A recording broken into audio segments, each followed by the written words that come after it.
I always wonder, what was it like growing up when Michael Jackson was at his hottest? What was it like being a teenager when Thriller, currently the best-selling record of all time, came out in 1982? See, not since Michael Jackson has a pop singer completely electrified a global audience or performed with such fire. But every time I see Beyonce doing her thing, you have to know we are in a Beyonce moment. See, if there's any heir apparent right now to Michael Jackson, in terms of what they give on stage, what they provide for an audience in terms of total entertainment, it's definitely her. See, Crazy in Love is my favorite Beyonce song. The one that really turned me into a Beyonce queen. Totally unlike anything B ever did with Destiny's Child. Crazy is just so dramatic, emotional, over the top. And I'm not sure this comes across in the studio versions, but watch almost any live version and you'll get what I mean. See, in the live versions, you get the extra stuff, like excitement and intensity along with the personality of the performer. See, Crazy came out in 2003, and I was a lone little gay boy living in a house full of bros. Well, not technically a frat house, but it might as well have been. See, I heard that Beyonce was performing her new single for the first time on David Letterman. So I told my bro mates that if they came into the living room and saw me rolling around on the floor swinging my weave, just don't say anything. Let it go. But when the song came on, I nearly lost it. Honey, the hair, the stilettos, yes! I am a performer. I sing, dance, and act. But my biggest mentor is none other than Beyonce Knowles Carter. Why? What other artist can drop an album at midnight and go straight #1? Your favorite could never. How to Be Beyonce by Madison Moore. Ooh, child. Listen, I was 14 when Destiny's Child No came out in 1997. I'll always remember the front cover image of the single. Now, I wasn't so into tits, well, not in any capacity really, but those 4 southern bras made crop tops look hot. And if you didn't wear a crop top in the 90s, which you usually bought from Rainbow or West Seal, honey, you basically didn't exist. But anyway, No was my first CD I ever bought with my own money, and I always had it in my Discman. See, I be rolling around singing, got me singing, no. When it's really, yeah.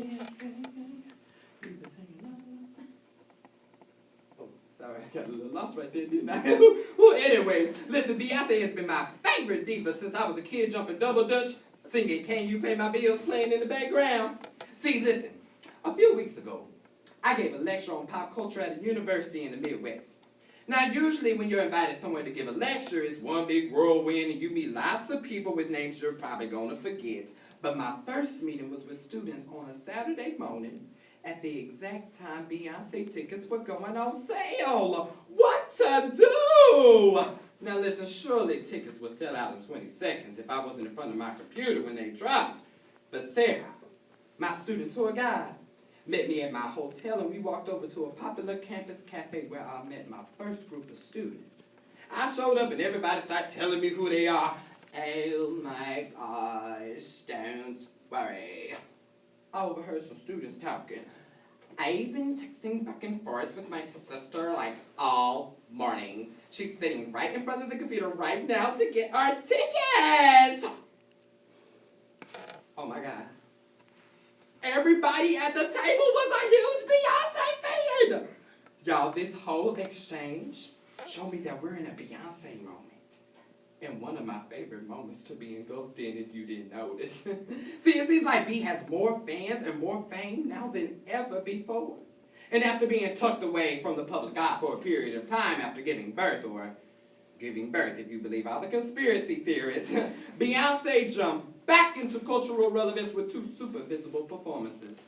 Singing the national anthem for my BFF, Barack Obama's inauguration. Yes, God bless him.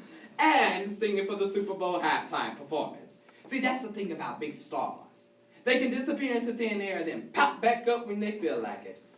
And we'll still love them just as much, if not even more. But for those of us trying to be like Beyonce, you have to sell yourself. Well, not like that. Oh, come on. Listen, think about a stage for the moment. See, the most noticeable thing about a stage is that it's a raw stage. It's just empty. Dead space, there's nothing there. But of course, until there is. See, we already know that performers like Beyonce record albums and go on tours and perform concerts and do appearances and all that business. But actually, a performer only has one job: to fill up the entire space of the stage. And now I know it sounds so easy enough, but give it some thought. It's not something most people can do. I mean, first of all, you have to do something that'll get people to notice you. Getting their attention might sound easy enough. But once you have it, how do you keep it? See, you have to sell yourself. And even though I'm a big old Beyonce queen, or a big young Beyonce queen, don't get it twisted. I know perfection when I see it.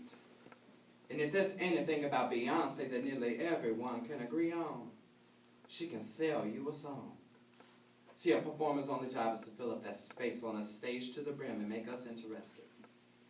So, Mrs. Carter, Beyonce, girl, you got that magic.